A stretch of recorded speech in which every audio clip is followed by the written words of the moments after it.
তো বন্ধুরা, যাচ্ছি শ্বশুর বাড়ি শীতের পিঠা খেতে। তো সাথে থাকুন, দেখতে থাকুন। আহ, আপনাদেরকে ফুল ভিডিও দেখাবো। তো এখন আমরা রিক্সায় আছি, রিক্সা থেকে বাসে উঠবো, বাসে দেন তারপরে চলে যাবো। তো এখন থাকেন, দেখাবো এবার বাসে ওঠার পরে। তো যাচ্ছিলাম ভ্যানে, রিক্সায় করে যাওয়ার পথে ভাবলাম যে শ্বশুরবাড়ি যেতে যাব, খালি হাতে কি করে যাই। তো আমাদের এখানে বাসার কাছে সুন্দর একটা মিষ্টির দোকান ছিল। মানে দোকানটা ছোট হলো, এখানকার মিষ্টিগুলো অনেক সুস্বাদু। আমরা যখনই বাড়িতে যাই বা কোথাও গেলে এই ভাইয়ের দোকান থেকে মিষ্টি নেই, আর দইটা নেই। আসলে আপনারা ভাবতে পারেন যে দোকানে তো ছোট, মিষ্টি তো ভালো হতে পারে, তা না। আসলে আপনারা যদি খেয়ে দেখতেন তাহলে বুঝতে পারতেন। দেন মিষ্টির দোকান থেকে মিষ্টি নেওয়ার জন্য লেট হচ্ছিল, পরে গাড়িওয়ালাকে বললাম যে মামা আপনি গাড়িটা একটু ঘোরান, আমি মিষ্টিটা নিয়ে আসতেছি। তো দেন মামা এই গাড়িটা একটু ঘোরালো, ঘোরানোর পরে আমি ওনার থেকে মিষ্টি নিলাম আর দই নিয়ে আবার গাড়িতে উঠলাম। এখন উঠে আবার বললাম যে ঠিক আছে, এখন আপনি চলতে থাকেন, যান বাস স্ট্যান্ডের দিকে যান, গাড়ি লেট হয়ে যাচ্ছে, এমনি সন্ধ্যা হয়ে গেছে।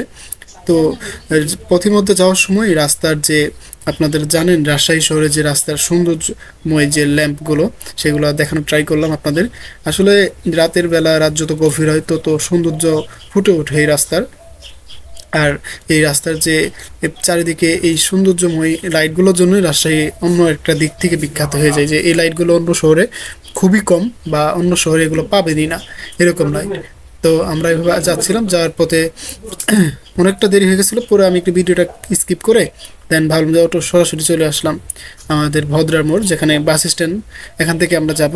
তো এই ভদ্রার মোড় আসার পরে ভদ্রার মোড়ে যে একটা ছিল, মানে সুন্দর একটা দৃশ্য, স্মৃতিসৌধের মতো, মানে লম্বা অনেকটা, আসলে এটার নাম কি সেটা জানি না। তো এই জিনিসটা আপনাদেরকে দেখানো ট্রাই করলাম। দেন এই সামনের দিকে আগালাম, মানে রিস্কালাম, আমাকে বললাম আমাদেরকে রাস্তার ওই পারে নামুন, যেহেতু বাস ওই পারে থাকে। তো দেন রিস্কালাম আমাদের রাস্তার ওই পারে নিয়ে আসলো। দেন আমরা বাসের জন্য ওয়েট করতেছিলাম। তো দেখি যে একটা বাস আসতেছে, বললো যে ঠিক আছে আসেন। তো বাস পেয়ে গেলাম। বেশ, বাস পাওয়ার পর আমি সেই বাসের দিকে উঠে পড়লাম। দেন ওঠার পরে বাসওয়ালা দেখলাম যে পুরো বাসই ফাঁকা, যেহেতু প্রথম আমরা উঠতেছি এই জন্য একটু লেট হবে, 5-10 মিনিট বসতে হবে।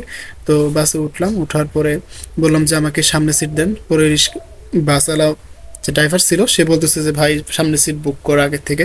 বললাম কেন ভাই, সামনের সিট খালি আছে, সেটা আমাকে দেবেন, বুক করা কেন?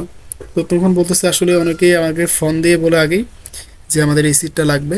তো আমরা বলি রেখে দিই, আপনার লাগলে আপনি আমাকে কল দিন। তো আমি ঠিক আছে ওনার কার্ডটা রেখে দিলাম, যদি নেক্সট টাইম যাই তখন ওনার থেকে নাম্বার নিয়ে যাব।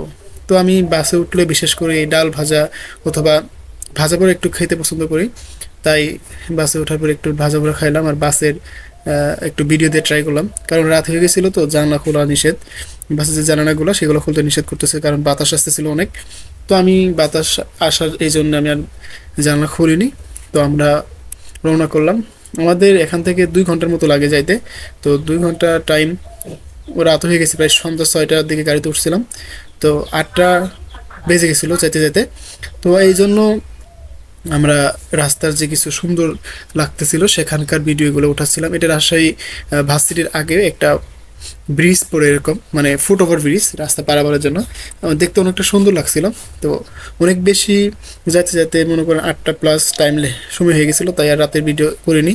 তো সকালে আসার পরে একটুটা আপনাদের সকালে হালকা পাতলা ভিডিও করে ভিডিওটা শেষ করে দিতে যাচ্ছিলাম। তো সকালে আসলাম, আসার পরে একটু ভিডিও করলাম, করে আজকের শ্বশুরবাড়ির আসার ব্লগ ভিডিওটা এই পর্যন্ত থাকবে।